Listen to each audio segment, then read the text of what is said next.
إخوان أمواتنا وأمواتكم وأموات الحاضرين وأموات المسلمين أجمعين غفر الله لهم إلى حضرة النبي محمد صلى الله عليه وسلم بسر الفاتحة. أعوذ بالله من الشيطان الرجيم. بسم الله الرحمن الرحيم. إذا وقعت الواقعة ليس لوقع. أعوذ بالله من الشيطان الرجيم. بسم الله الرحمن الرحيم. الحمد لله رب العالمين الرحمن الرحيم مالك يوم الدين. إياك نعبد وإياك نستعين. اهدنا الصراط المستقيم صراط الذين أنعمت عليهم غير المغضوب عليهم ولا الضالين. بسم الله الرحمن الرحيم. إذا وقعت الواقعة ليس لوقعتها كاذبة خافضة رافعة. إذا رجت الأرض رجا وبست الجبال بسا فكانت هباء منبثا وكنتم أزواجا ثلاثا فأصحاب الميمنة ما أصحاب الميمنة وأصحاب المشأمة ما أصحاب المشأمة والسابقون السابقون أولئك المقربون في جنات النعيم. ثلة من الأولين وقليل من الآخرين على سرر موضونة متكئين عليها متقابلين يطوف عليهم ولدان مخلدون بأكواب وأباريق وكأس من معين لا يصدعون عنها ولا ينزفون وفاكهة مما يتخيرون ولحم طير مما يشتهون وحور عين كأمثال اللؤلؤ المكنون جزاء بما كانوا يعملون لا يسمعون فيها لغوا ولا تأثيما إلا قيلا سلاما سلاما. وأصحاب اليمين ما أصحاب اليمين في سدر مخضود وضلح منضود وظل ممدود وماء مسكوب وفاكهة كثيرة لا مقطوعة ولا ممنوعة وفرش مرفوعة. إنا أنشأناهن إنشاء فجعلناهن أبكارا عربا أترابا لأصحاب اليمين. ثلة من الأولين وثلة من الآخرين. وأصحاب الشمال ما أصحاب الشمال في سموم وحميم وظل من يحموم لا بارد ولا كريم. إنهم كانوا قبل ذلك مترفين وكانوا يصرون على الحنث العظيم وكانوا يقولون إذا متنا وكنا ترابا وعظاما إنا لمبعوثون أو آباؤنا الأولون. قل إن الأولين والآخرين لمجموعون إلى ميقات يوم معلوم ثم إنكم أيها الضالون المكذبون لآكلون من شجر من زقوم فمالئون منها البطون فشاربون عليه من الحميم فشاربون شرب الهيم هذا نزلهم يوم الدين. نحن خلقناكم فلولا تصدقون. أفرأيتم ما تمنون أنتم تخلقونه أم نحن الخالقون. نحن قدرنا بينكم الموت وما نحن بمسبوقين على أن نبدل أمثالكم وننشأكم فيما لا تعلمون. ولقد علمتم النشأة الأولى فلولا تذكرون. أفرأيتم ما تحرثون أنتم تزرعونه أم نحن الزارعون. لو نشاء لجعلناه طاما فظلتم تفكهون. إنا لمغرمون بل نحن محرومون. أفرأيتم الماء الذي تشربون أنتم أنزلتموه من المزن أم نحن المنزلون. لو نشاء جعلناه أجاجا فلولا تشكرون. أفرأيتم النار التي تورون أنتم أنشأتم شجرتها أم نحن المنشئون. نحن جعلناها تذكرة ومتاعا للمقوين فسبح باسم ربك العظيم. فلا أقسم بمواقع النجوم وإنه لقسم لو تعلمون عظيم. إنه لقرآن كريم في كتاب مكنون لا يمسه إلا المطهرون تنزيل من رب العالمين. أفبهذا الحديث أنتم مدهنون وتجعلون رزقكم أنكم تكذبون. فلولا إذا بلغت الحلقوم وأنتم حينئذ تنظرون ونحن أقرب إليه منكم ولكن لا تبصرون. فلولا إن كنتم غير مدينين ترجعونها إن كنتم صادقين. فأما إن كان من المقربين فروح وريحان وجنة نعيم.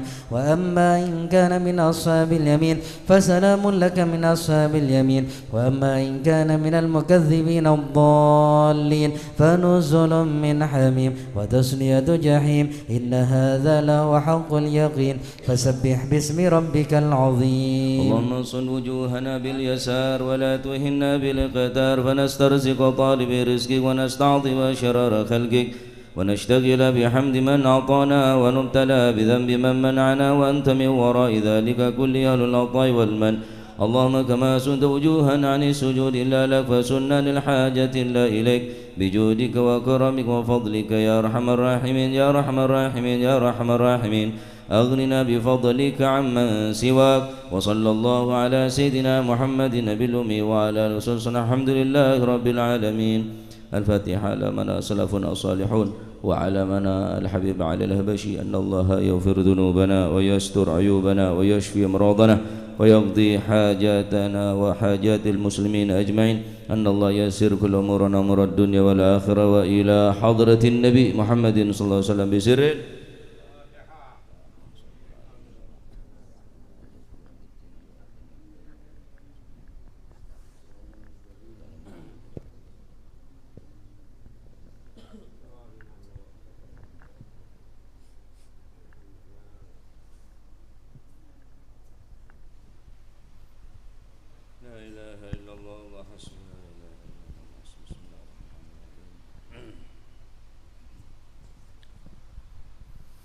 يا ربي صل على محمد شرف بدر في الكون يا شرف. يا ربي صل على محمد يا ربي صل عليه وسلم. يا ربي صل على محمد كرم داع يدعو إلى الحق. يا ربي صل على محمد يا ربي صل عليه وسلم. يا ربي صل على محمد المصطفى الصادق المصدق. يا ربي صل على محمد يا ربي صل عليه وسلم. يا ربي صل على محمد حل الورى منطقا وصدا. يا ربي صل على محمد يا ربي صل عليه وسلم. يا ربي صل على محمد من بالسخاء والوفاء تخلى. يا ربي صل على محمد يا ربي صل عليه وسلم. يا ربي صل على محمد وجمع من الشمل ما تفرق.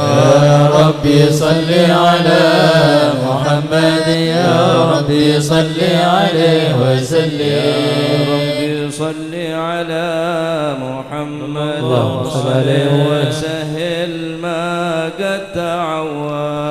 يا ربي صل على محمد يا ربي صل عليه وسلم. يا ربي صل على محمد وافتح من الخير كل مغلق. يا ربي صل على محمد يا ربي صل عليه وسلم. صل على محمد وآله ومن بالنبي تعلى. يا ربي صل على محمد يا ربي صل عليه وسلم. صل على محمد وآله ومن للحبيب يعشى. يا ربي صل على محمد يا ربي صل عليه وسلم. يا ربي صل على محمد ومن بحبل النبي توثى يا ربي صل على محمد يا ربي صل عليه وسلم صل على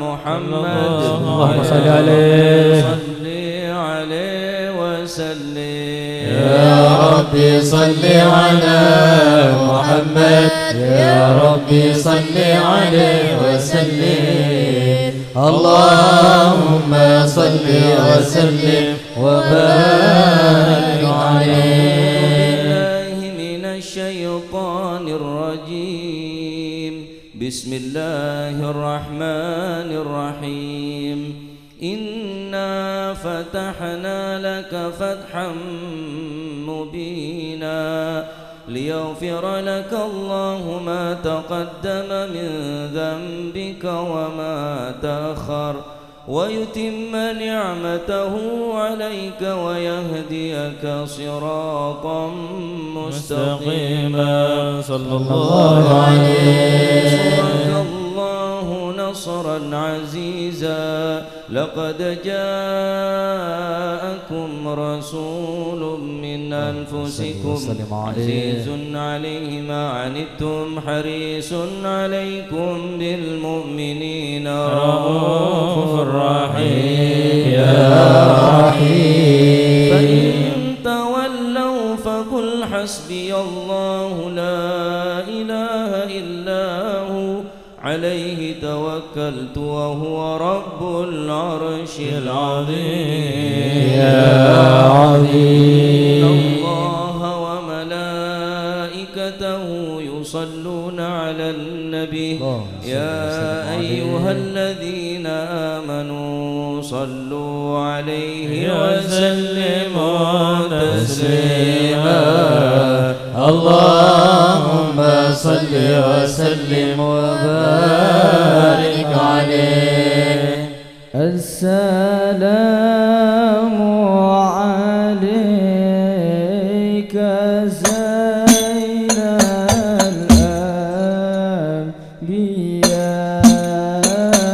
الأنبياء السلام عليك السلام عليك زين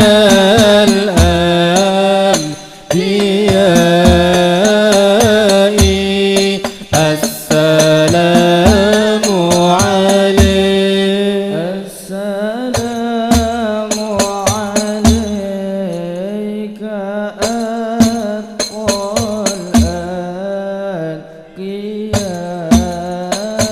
الأنبياء السلام عليك السلام عليك زين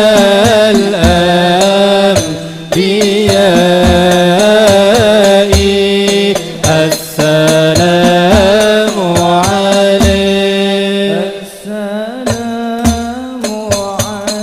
عليك أسفى الأسفياء السلام عليك السلام عليك زين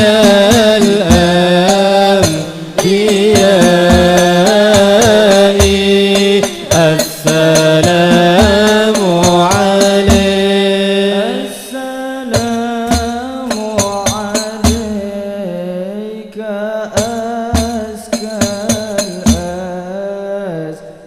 الأزكياء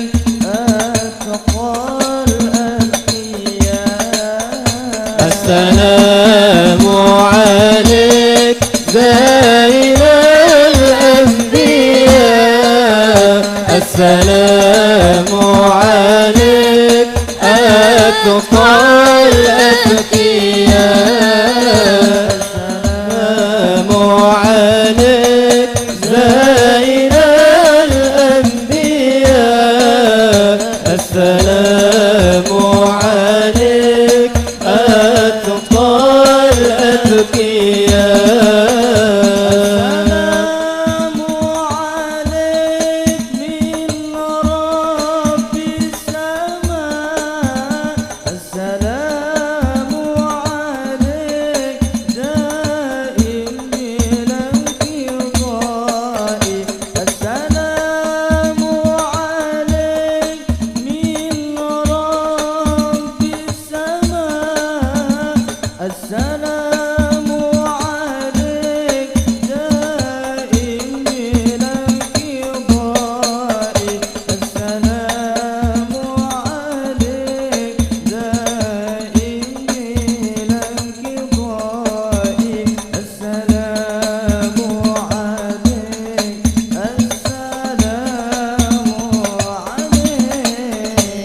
السلام عليك زين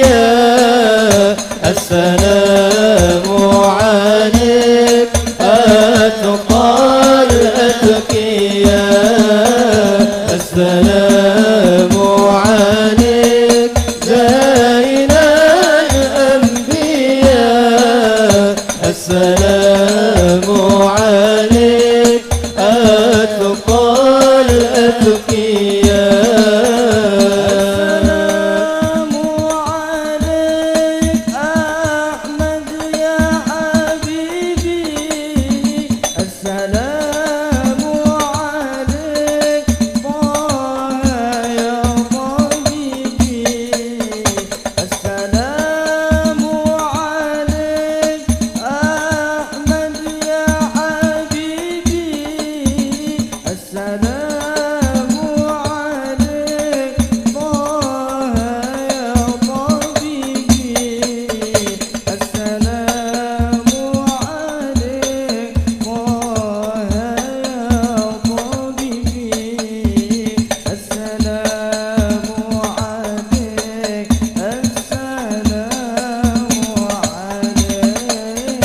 السلام عليك زين الأنبياء السلام عليك أتقى الأتقياء السلام عليك زين الأنبياء السلام عليك أتقى الأتقياء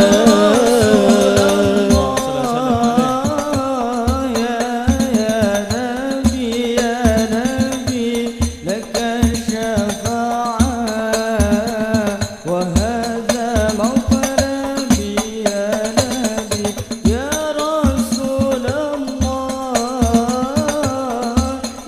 يا نبي لك الشفاعة وهذا مطلبي يا نبي يا رسول الله يا نبي لك الشفاعة وهذا مطلبي يا نبي يا رسول الله يا نبي لك الشفاعة وهذا مطلبي يا نبي أنت المرتجى يوم الزحام اشفع لنا يا خير الأنام أنت المرتجى يوم الزحام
اللهم صل وسلم وبارك عليه وعلى آله.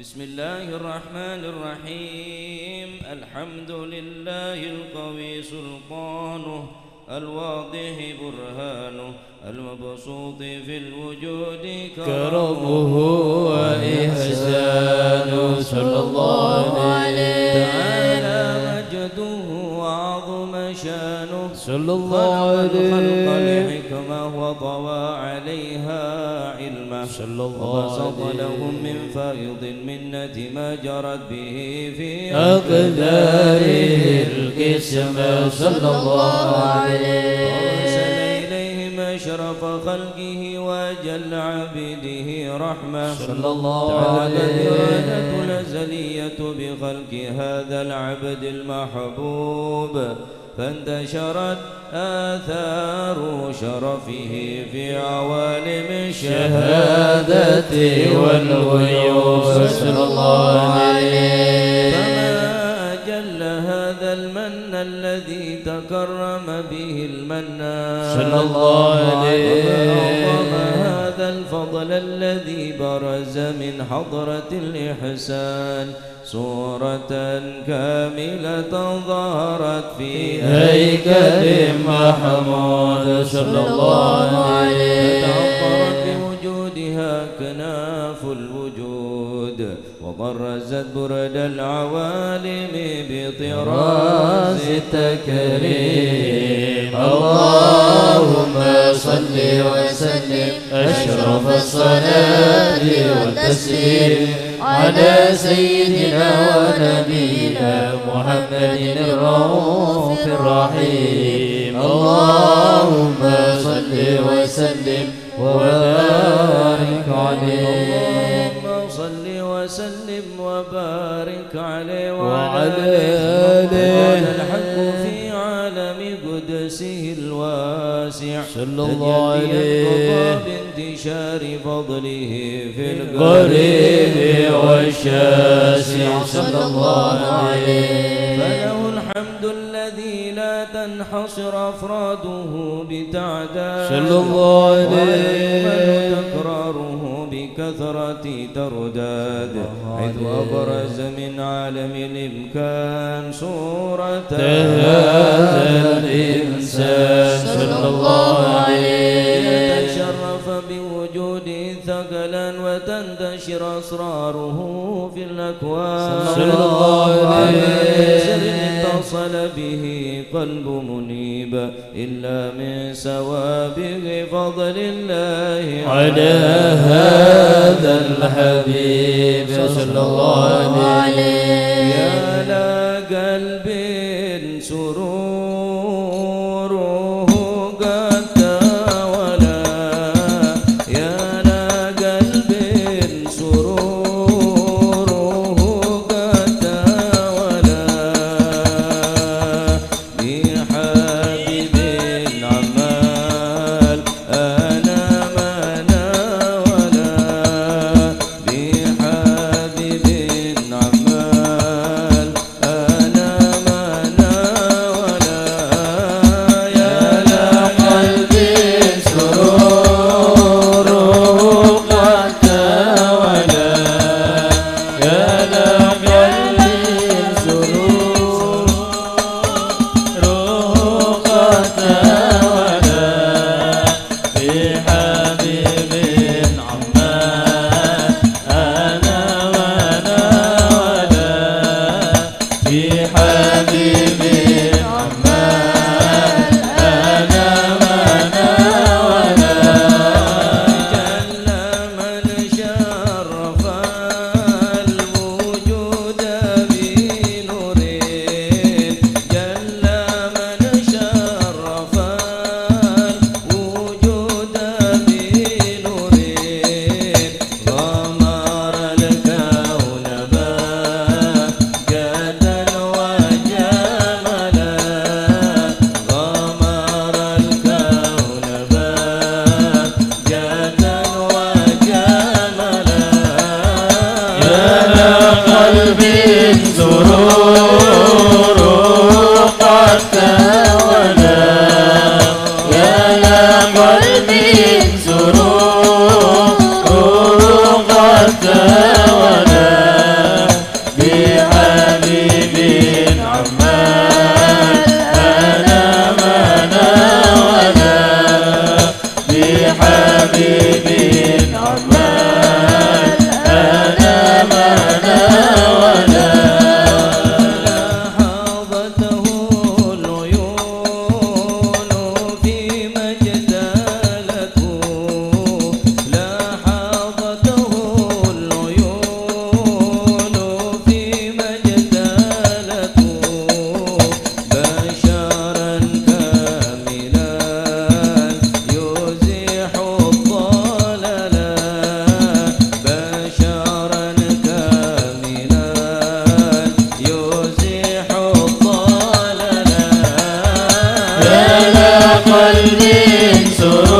مولد سروره قد تولى بحبيب عمان أنا ما ناولا بحبيب عمان أنا ما ناولا.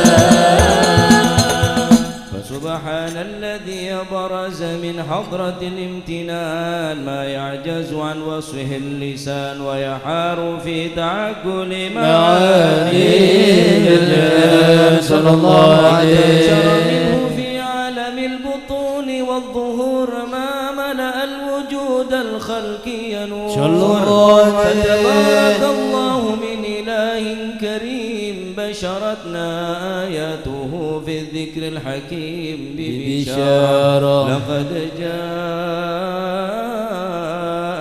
رسول من أنفسكم عزيز عليه ما عنتم حريص عليكم بالمؤمنين رؤوف رحيم يا رحيم. فجاءت هذه البشارة وتلقاها بقلب سليم فقد هدي إلى صراط مستقيم.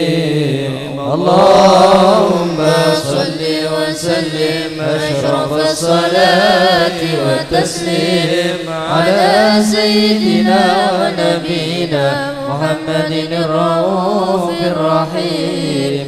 اللهم صل وسلم وبارك عليه. صل وسلم وبارك عليه.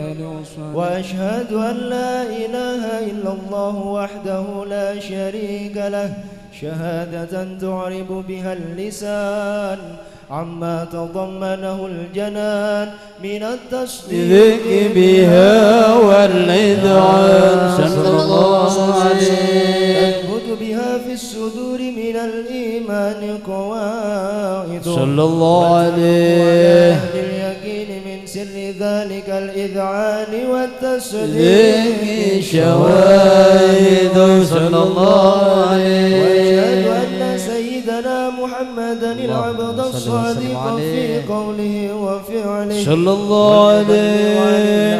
ما أمره بتبليغه لخلقه من فرضه ونفله عبد أرسله الله للعالمين بشيرا ونذيرا صلى الله عليه. فبلغ الرسالة وأدى الأمانة وهدى الله به من الأمة بشرا كثيرا صلى الله عليه. فكان في ظلمة الجهل للمستبصرين سراجا وقمرا منيرا صلى الله عليه.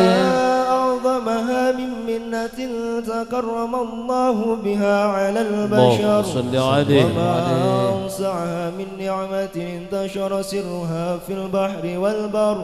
اللهم صل وسلم بأجل الصلوات وأجمعها وأزكى التحيات وأوسعها على هذا العبد الذي وفى بحق العبودية صلى الله عليه. وبرز فيها في خلعة الكمال وقام بحق الربوبية في مواتن الخدمة لله وأقبل عليه غاية الإقبال صلى الله عليه.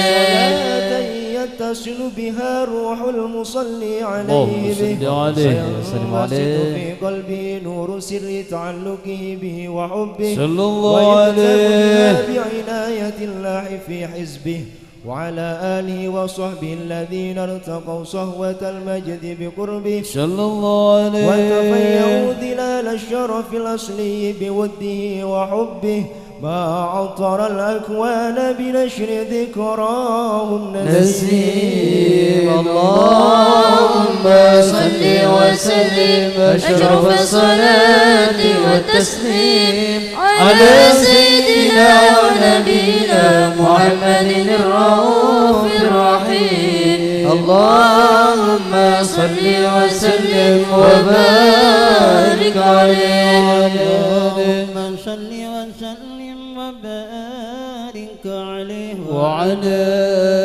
آله.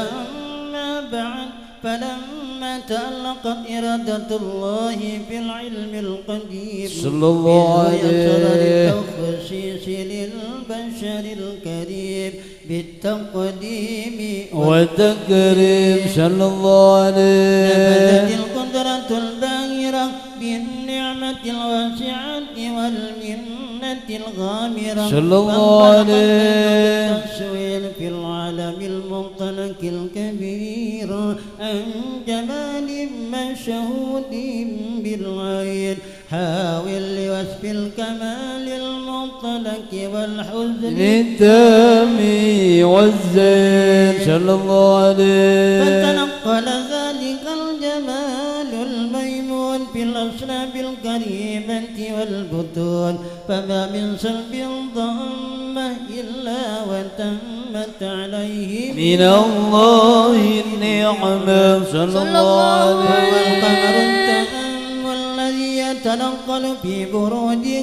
ليتشرف بموطن استقراره وموضع خروجه، صلى الله وقد قدت عليه. الأقدار الأزلية بمن قدت وأظهرت من سر هذا النور ما أظهرت وخصصت به من خصص صلى الله عليه. كان مستقره بالأسراب الفاخرة صلى الله عليه. الشريفة الطاهرة حتى برز في عالم الشهادة بشرا ذاك البشر صلى الله عليه. هيا الأبكار ظهور وبهر، فتعلقت همة عاقب لهذه الحروب صلى الله عليه. بهذا القرطاس ما هو لديه من عجائب أي بذلك النور معروف صلى الله عليه. وإن كانت الألسن لا تبي بعشر معشر أوصاف ذلك الموصوف صلى الله عليه.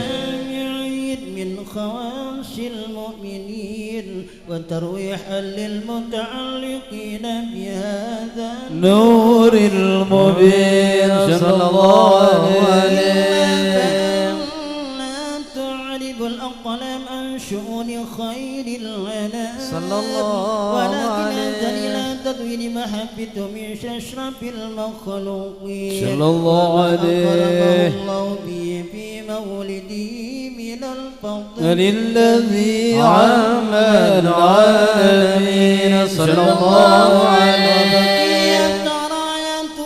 بالكون منشورة على مر الأيام والشهور والسنين، داعي التعلق بهذه الحضرة الكريمة والعج التشوق إلى سمع أوصافها العظيمة، ولعل الله ينفع به المتكلم والسامع آمين. فيدخلن بشفاعة هذا نبي شافع آمين. ويتروحان بروح ذلك النعيم. اللهم صل وسلم أشرف الصلاة والتسليم على سيدنا ونبينا محمد الرؤوف الرحيم. اللهم صل وسلم وبارك عليه.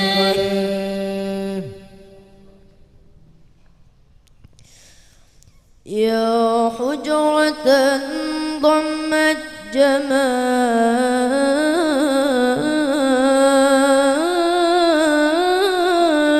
محمد، حويت كريما سيدا كاملا بدرا. يا حجرة ضمت جمال محمد، حويت كريما سيدا كاملا بدرا.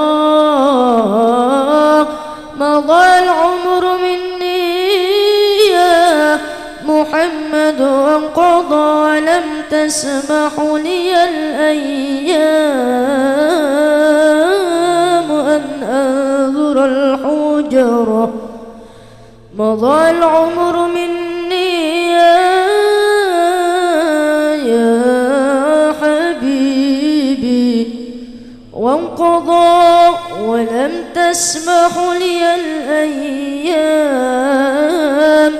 أن أنظر الحجرة مقامك محمود وأنت محمد ورب السماء أعطاك حوضا وكوثرا يا حبيبي ورب السماء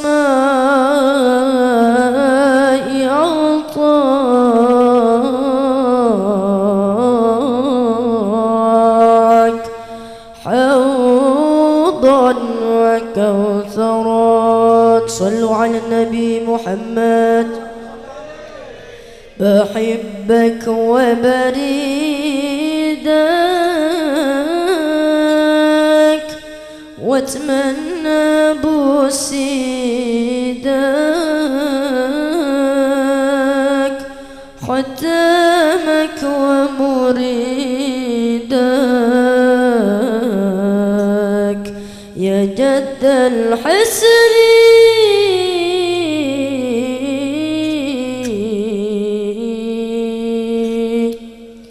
بحبك وبريدك أتمنى بوسيدك ختامك ومريدك يا جد الحسن بحبك وبريدك واتمنى بوسيدك ختامك ومريدك يا جد الحسن بحبك وبريدك واتمنى بوسيدك ختامك ومريدك يا جد الحسن بحبك وبريدك واتمنى بوسيدك ختامك ومريدك يا جد الحسن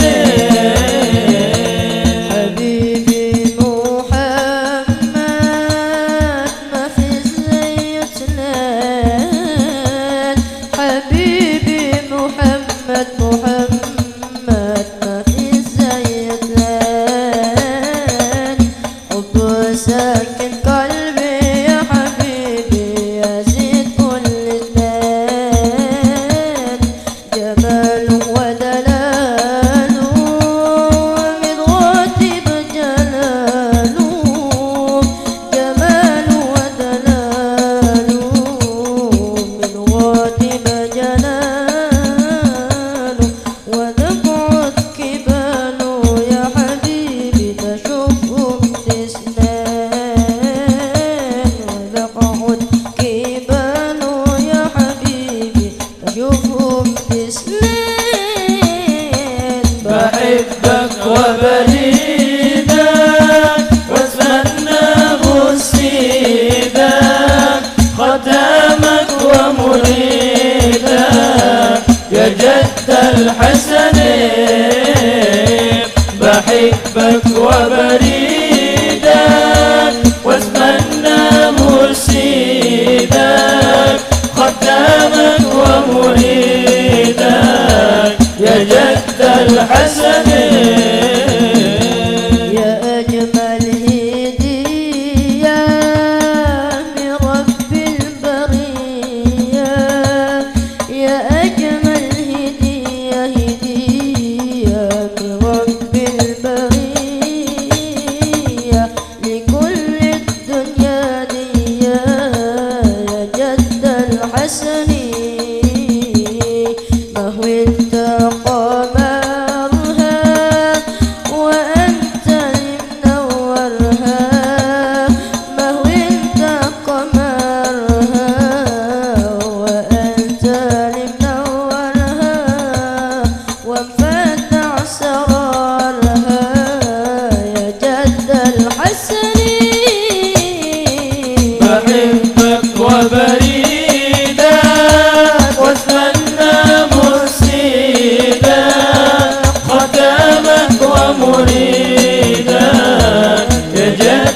الحسن بحبك وبريدك واستنى مسيدك خدامك ومريدك يا جد الحسن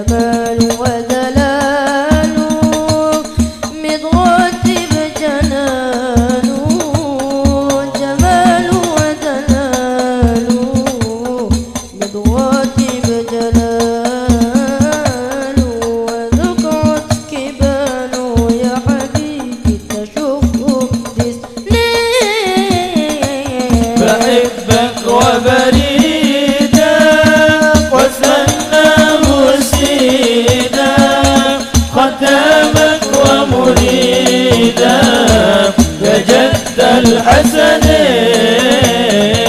بحبك وبريدك واستنى مرشدك خدامك ومريدك يا جد الحسن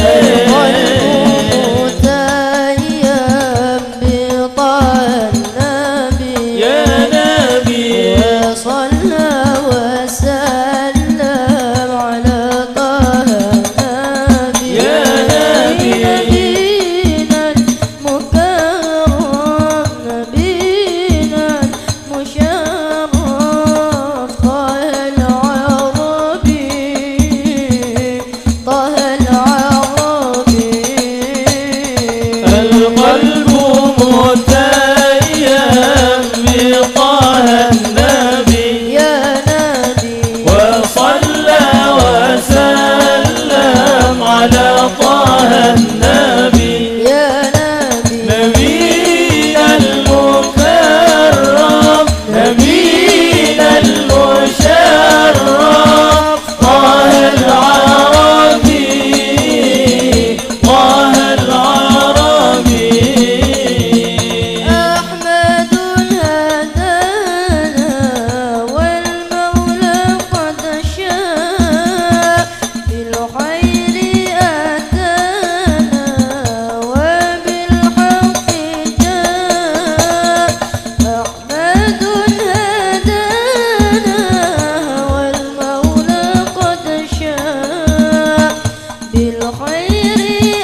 والدهر أنجز وعده والبشر أضحى معلنا بشرى لنا نلنا المنى نزل العنا فالغنى بشرى لنا نلنا المنى زال العنا وفى الهنا والدهر أنجز وعده والبشر أضحى لنا بشرى لنا نلنا المنى زال العنا وفى الهنا نفس الطيب باللقاء يا عين قري أعينا يا نفس الطيب باللقاء يا عين قري أعينا هذا جمال المصطفى أنواره لاحت لنا بشرى لنا نلنا المنى زال العنا وفى الهنا والدهر أنجز وعده والبشر أضحى لنا بشرى لنا نلنا المنى زال العنا وفى الهنا طيبة ماذا نقول وفيك قد حل الرسول يا طيبة ماذا نقول وفيك قد حل الرسول وكلنا يرجو الوصول لمحمد نبينا بشرى لنا نلنا المنى زال العنا وفى الهنا والدهر أنجز وعده والبشر أضحى معلنا بشرى لنا نلنا المنى زال العنا وفى الهنا قد الهادي الشفيع وصاحبيه والبقيع يا روضة الهادي الشفيع وصاحبيه والبقيع اغتب لنا نحن الجميع زيارة لحبيبنا بشرى لنا نلنا المنى زال العنا وفى الهنا والدهر أنجز وعده والبشر أضحى لنا بشرى لنا نلنا المنى زال العنا وفى الهنا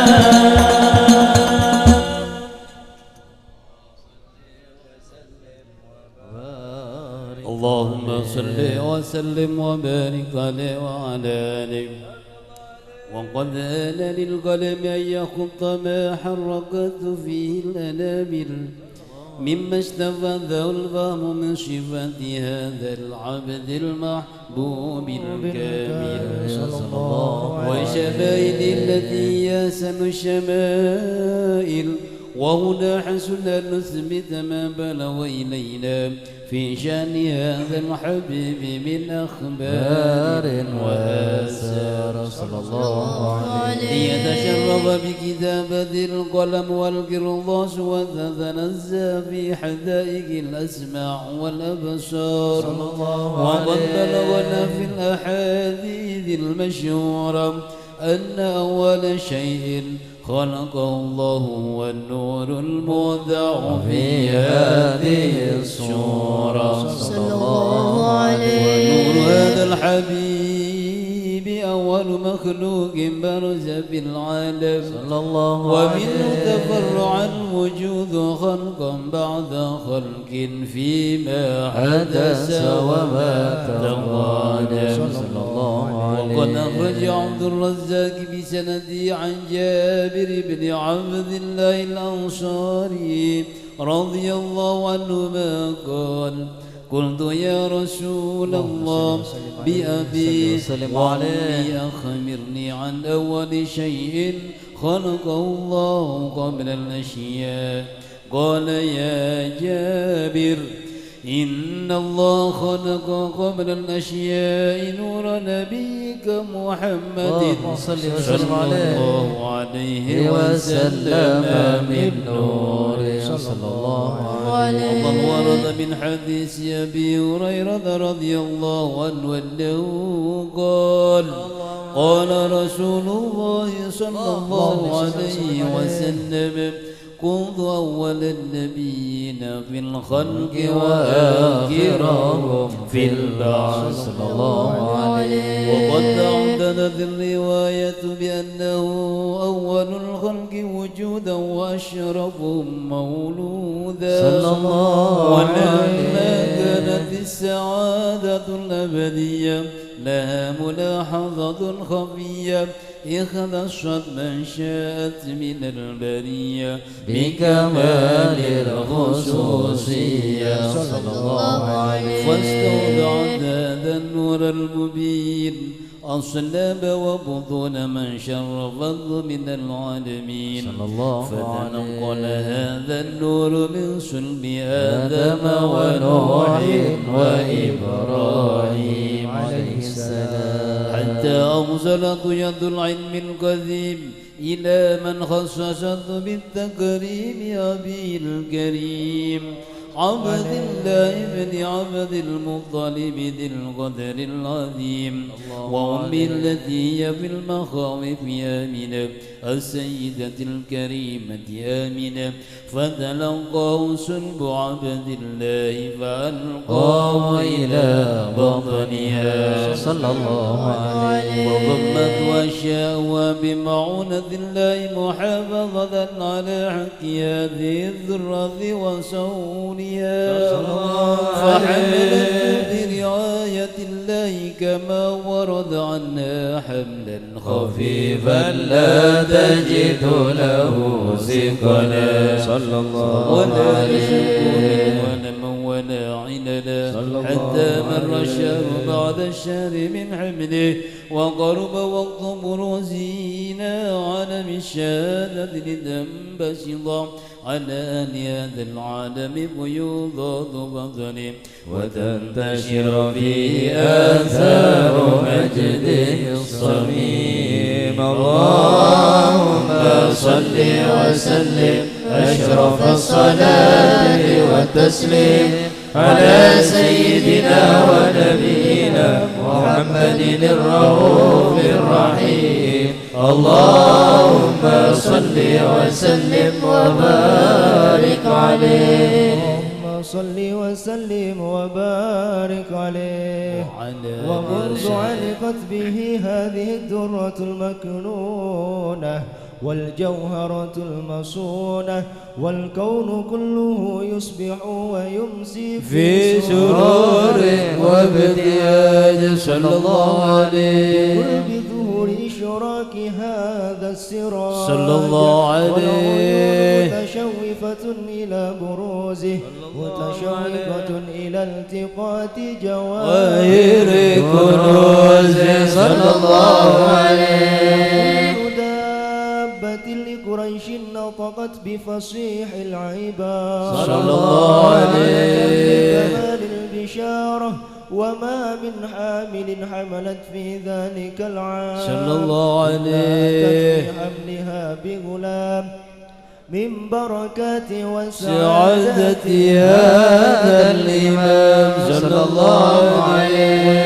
تنزل الأرض والسماوات متضمخة بعطر الفرح بملاقاة أشرف البريات صلى الله عليه. عالم الخفاء إلى عالم الظهور بعد تنقله في البطون والظهور صلى الله عليه. فظهر الله في الوجود بهجة التكريم صلى الله عليه. وبسط في العالم الكبير مائدة التشريف والتعظيم ببروز هذا البشر الكريم. اللهم صل وسلم أشرف الصلاة والتسليم على سيدنا ونبينا محمد الرؤوف الرحيم. اللهم صل وسلم وبارك عليه. اللهم صل وسلم وبارك عليه وعلى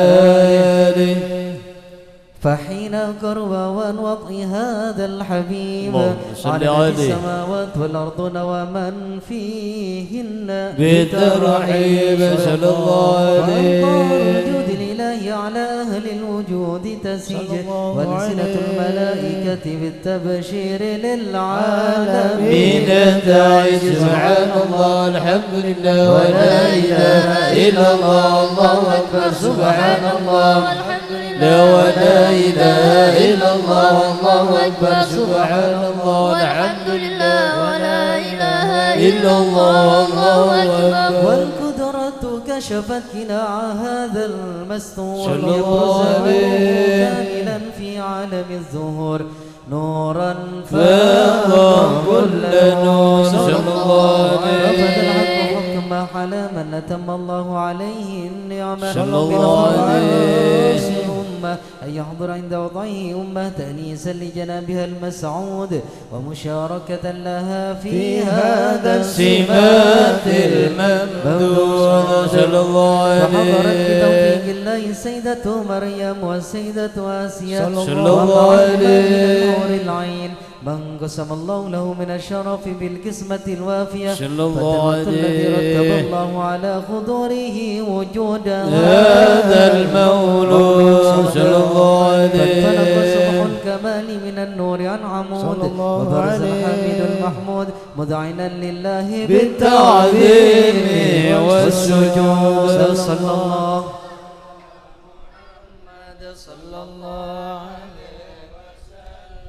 صلى الله على محمد صلى الله عليه وسلم. اللهم صل على محمد ومولانا محمد. Berkhusyuk hadirkan Rasulullah, berkerong dari Rasulullah. Asyraqa al-kaunu ibtihajan biwujudil Mustafa Ahmad wa li alil kauni unsun ya Rasulullah.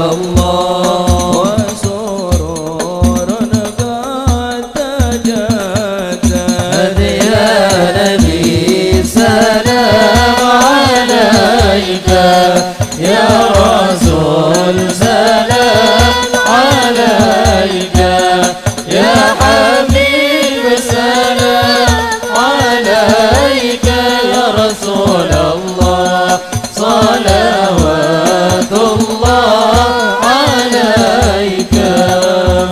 فاضربوا يا أهل المثاني فهزار اليمن غار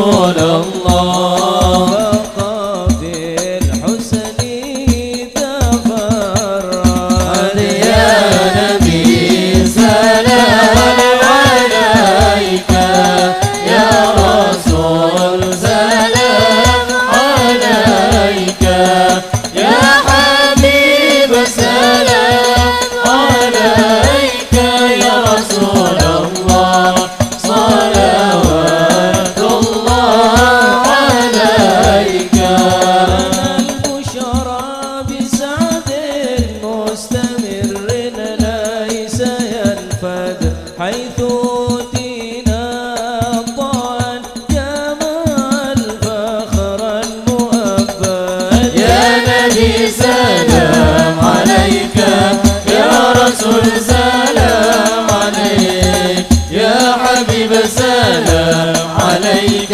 صلوات الله عليك لربي كل حمد جل أن يحصره العاد إذ حبانا بوجود المصطفى الهادي محمد يا نبي سلام عليك يا رسول سلام عليك يا حبيب سلام عليك صلوات الله عليك اللهم صل على محمد. رسول الله أهلا مرحبا بك إن بك نسعد مرحبا مرحبا يا نور العين مرحبا مرحبا جد الحسين مرحبا وبجاهه يا إلهي مرحبا جود وبلغ كل مقصد مرحبا مرحبا يا نور العين مرحبا مرحبا جد الحسين اللهم صل على محمد. يا سبيلي مرحبا مرحبا به نسعد ونور شاد الله مرحبا مرحبا مرحبا يا نور العين مرحبا مرحبا مرحبا جد الحسين الله مرحبا مرحبا ربي بلغنا بجاهه مرحبا مرحبا في جوار خير مقعد الله مرحبا مرحبا مرحبا يا نور العين مرحبا مرحبا مرحبا جد الحسين الله مرحبا مرحبا صلاة الله تغشى أشرف الرسل محمد صلوا عليه وسلام مستمر كل حين يتجدد صلى الله على محمد مرحبا صلى الله عليه وسلم مرحبا صلى الله على محمد مرحبا صلى الله عليه وسلم مرحبا اللهم صل على محمد.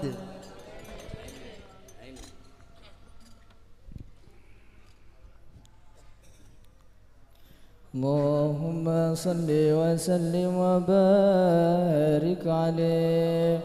وحين برز صلى الله عليه وسلم بمتن أمه برز رافعا طرفه إلى السماء رميا بذلك الرفيع إلى أن له شرفا على مجده والسماء صلى الله عليه سيد الكونين من الشهور شهر ربيع الأول ومن الأيام يوم الاثنين صلى الله عليه وقبره بالحرمين. وقد ورد أنه صلى الله عليه وسلم ولد مكتونا مكحولا مقطوع السر صلى الله عليه وولد ذلك لشرفه عند الله يهدي القدرة. ومع بروزه إلى هذا العالم ظهر من العجائب ما يدل على أنه أشرف المخلوقين وأفضل الحبائب صلى الله عليه. وقد ورد عن عبد الرحمن بن عوف عن أم الشفاء رضي الله عنهما قالت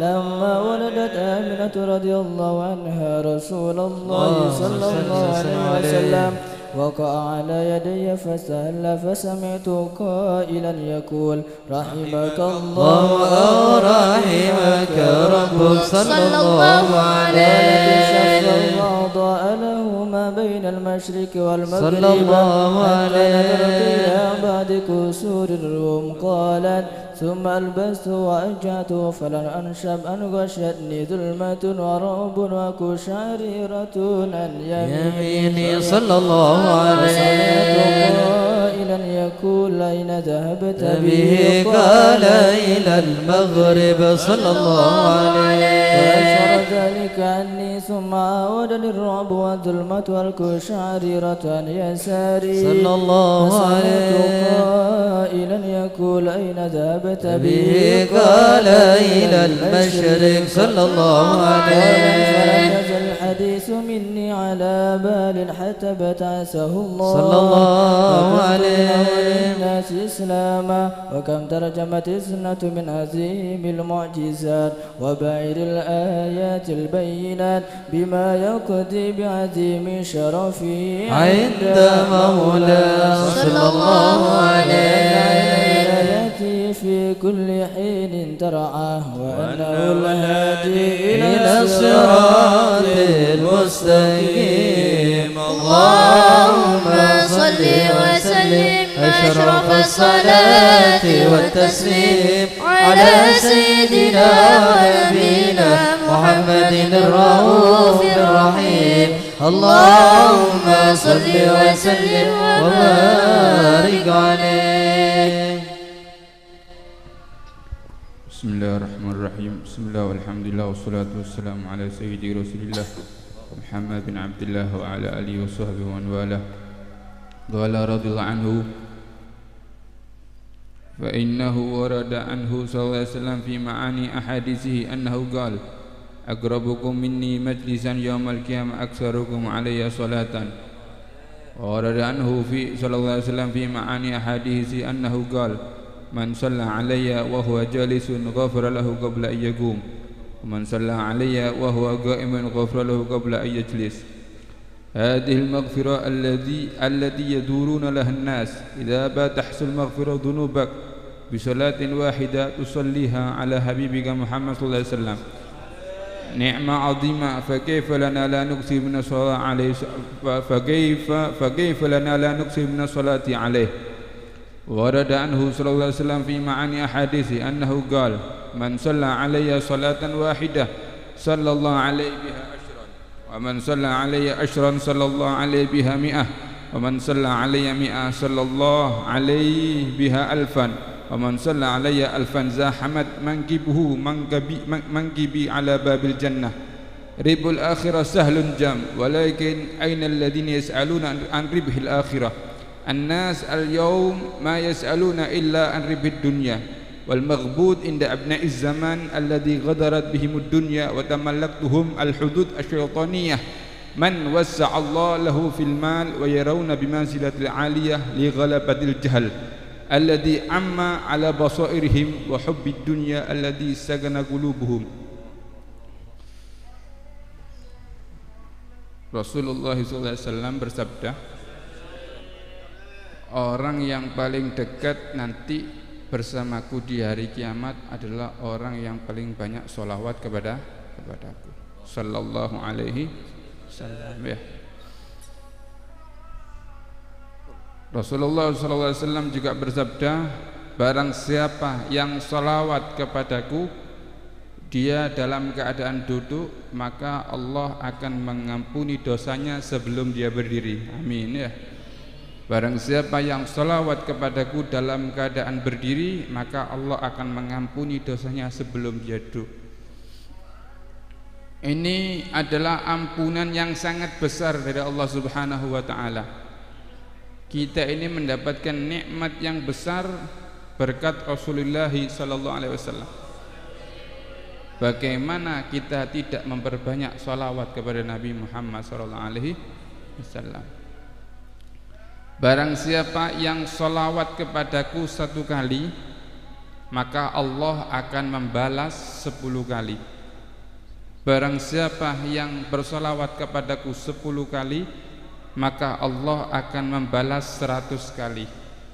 Barang siapa yang bersolawat kepadaku 100 kali, maka Allah akan membalas 1000 kali. Barang siapa yang solawat kepadaku 1000 kali, maka nanti di akhirat pundakku bersama kamu yang solawat ini berjajar. Maksudnya nanti kita di akhirat tidak mungkin lepas dengan Rasulullah SAW. Siapa sih yang mau nolong kita? Tidak ada. Anak akan kita tinggal, istri kita tidak mungkin nolong kita, orang tua kita tidak mungkin akan nolong kita. Satu yang nolong Anda, Rasulullah SAW. Kalau kita dikubur Pak, anak tidak mungkin ikut. Kalau kita dikubur Pak, istri tidak mungkin ikut. Kalau kita dikubur Pak, orang tua kita tidak mungkin ikut. Itu masih di kuburan. Bagaimana nanti di akhirat? Tidak ada yang bisa menolong Anda kecuali Rasulullah SAW. Setiap para anbiya itu menggunakan doanya, doa yang diijabah oleh Allah dipakai di dunia, illa Rasulullah SAW. Semua para anbiya duduk di dalam kursinya, duduk di kursi. Semua para anbiya duduk dalam kursinya kecuali satu yang kosong, Rasulullah SAW. Aku tidak ridho satu dari umatku yang masuk neraka, sallallahu alaihi wasallam.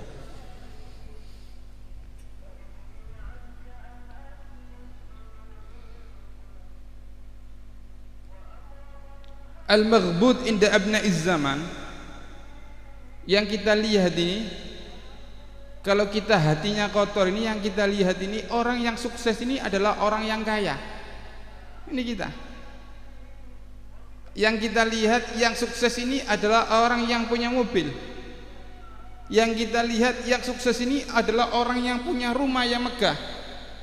Ini al-maghbud, orang-orang yang bodoh. Li ghalabatil jahal, karena kebodohannya.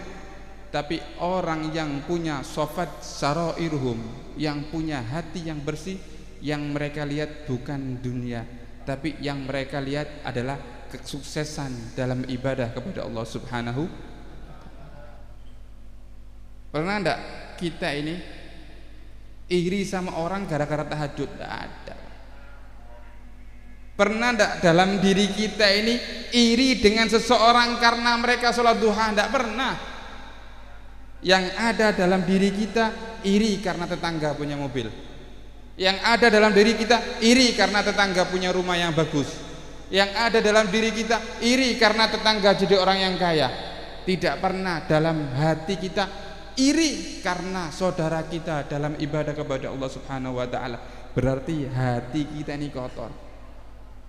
Alhamdulillah, kita duduk di tempat yang mulia ini mendapatkan syafaat Rasulullah SAW. Amin Allahumma amin.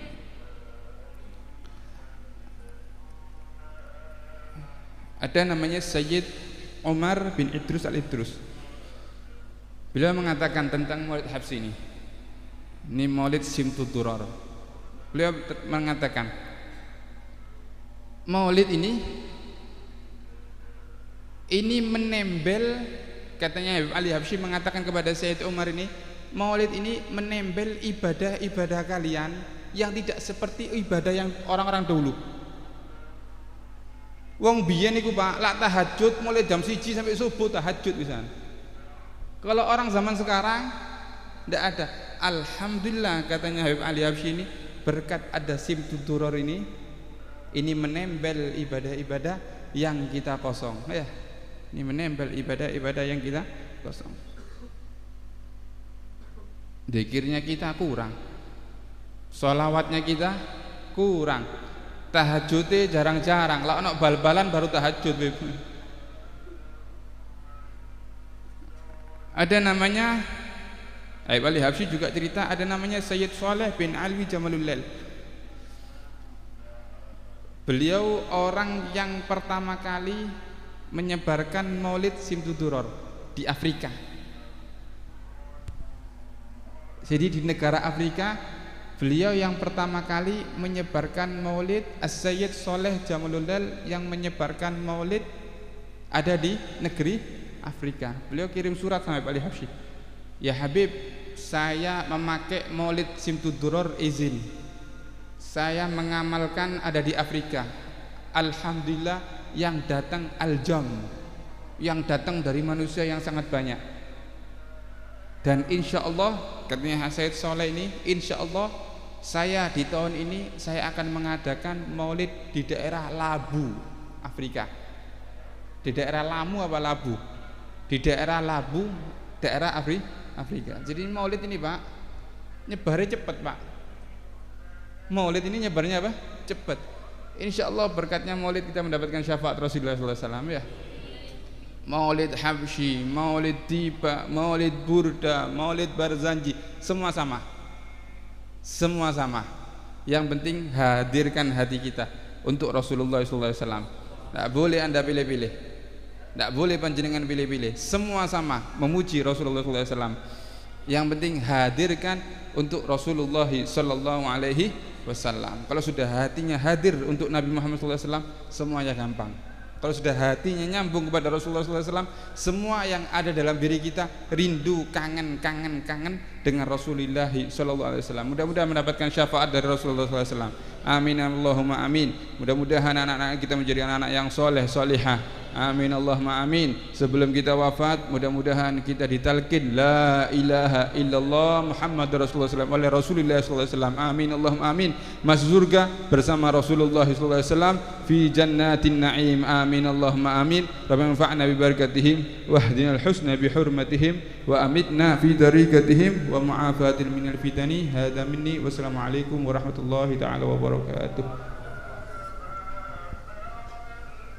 Permintaan suratul Fatihah untuk bintil Mubarakah, anak kau udah sakit, semoga diberikan kesehatan oleh Allah Subhanahu wa taala. Innallaha yashfi shifaan ajilan la yughadiru saqaman wala alaman. Dan seluruh keluarga kita yang sakit mudah-mudahan diberikan sehat wal afiah, yang sehat dijauhkan dari segala bentuk musibah. Keluarga yang hamil mudah-mudahan diberikan kelancaran, diberikan keselamatan baik ibunya dan bayinya. Dan seluruh keluarga kita yang telah meninggal dunia sabiqan walaikon, Allah angkat derajatnya, Allah ampuni segala dosanya, dan Allah terima segala bentuk amal baiknya. Ala hadhihi niyah wa ala salihah wa ila hadratin Nabi Muhammad sallallahu alaihi wasallam bisirril Fatihah.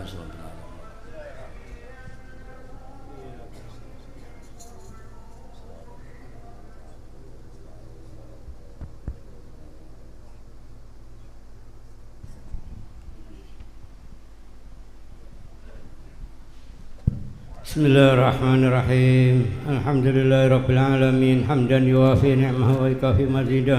يا ربنا لك الحمد كما ينبغي لجلال وجهك ولعظيم سلطانك.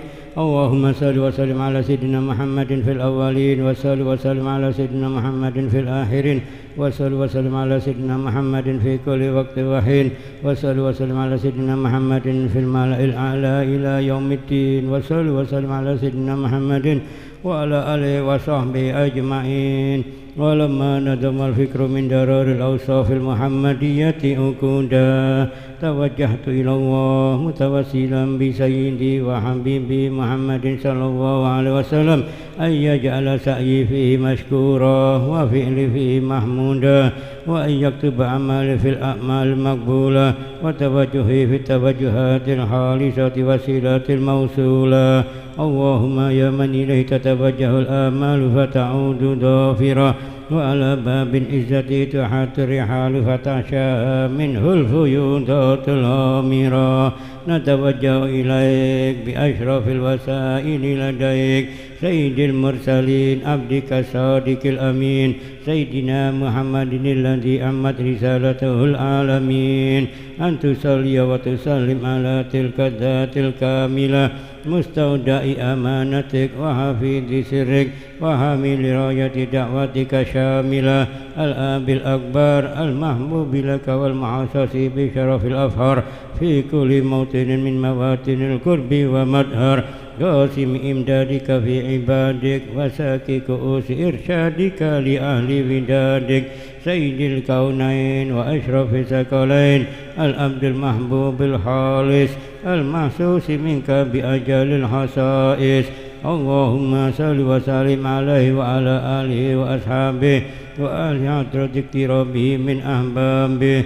اللهم إنا نقدم إليك جاه هذا النبي الكريم وتوسل إليك بشرف مقامه العظيم أن تلاحظنا في حركاتنا وسكناتنا بعين عنايتك وأن تحفظنا في جميع أدوارنا وتقلباتنا بجميل رعايتك وحسين وقايتك وأن تبلغنا من شرف القرب إليك وإلى هذا الحبيب غاية آمالنا وتتقبل منا ما تحركنا فيه من نياتنا وأعمالنا وتجعلنا في حضرة هذا الحبيب من الحاضرين وفي طرائق اتباعه من السالكين ولحقك وحقه من المؤدين ولأهلك من الحافظين. اللهم إن لنا أدماء في رحمتك الخاصة فلا تحرمنا وذنونا جميلة هي وسيلتنا إليك فلا تغيبنا.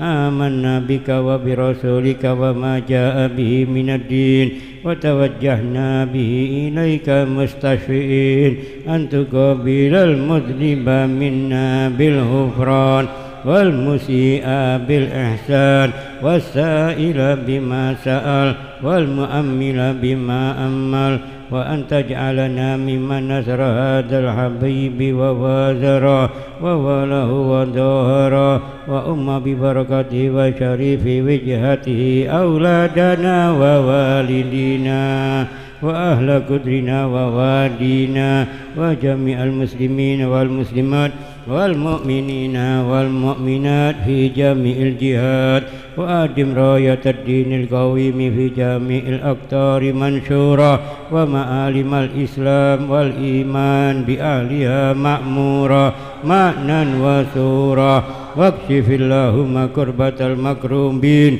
واقض دين المدينين واغفر للمذنبين وتقبل توبة التائبين وانشر رحمتك على عبادك المؤمنين أجمعين واكفي شر المعتدين والظالمين وابسط العدل بولاة الحق في جميع النواحي والأقطار وأيدهم بتأييد من عندك ونصر على المعاندين من المنافقين والكفار واجعلنا يا ربي في الحصن الحسين من جميع البلايا وفي الحرز المكين من الذنوب والخطايا وأدمنا في الأعمال بطاعتك والصدق في خدمتك قائمين وإذا توفيتنا فتوفنا مسلمين مؤمنين واختم لنا منك بخير أجمعين.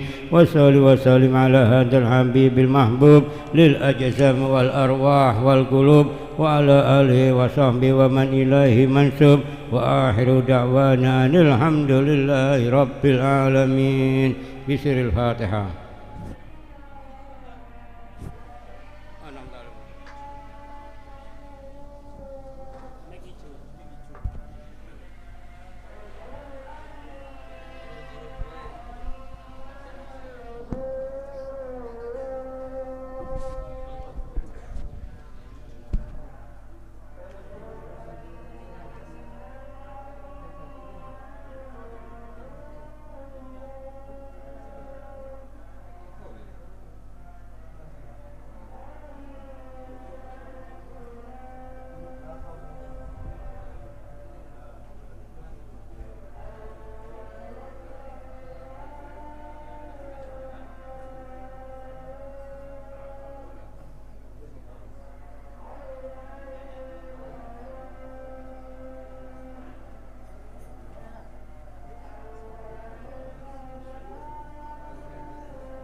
الله أكبر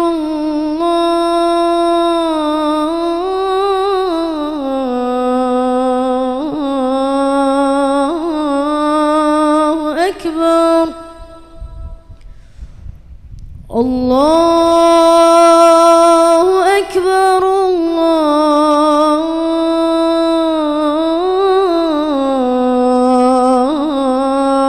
الله أكبر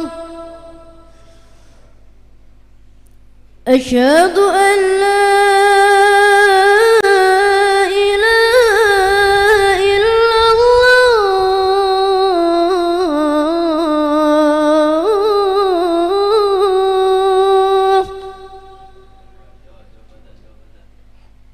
أشهد أن لا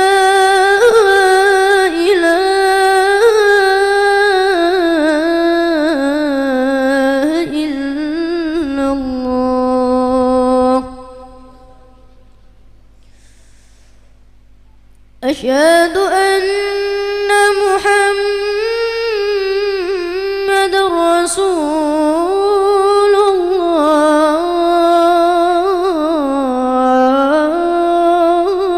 الله أشهد أن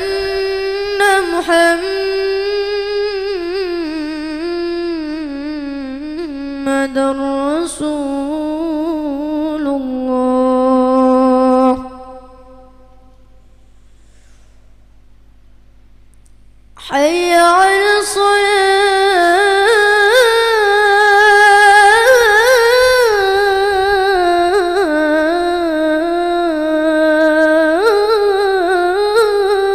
الصلاة حي على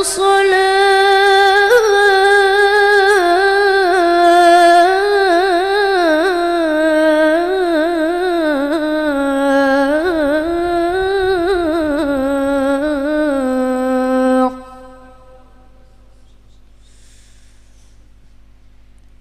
حي على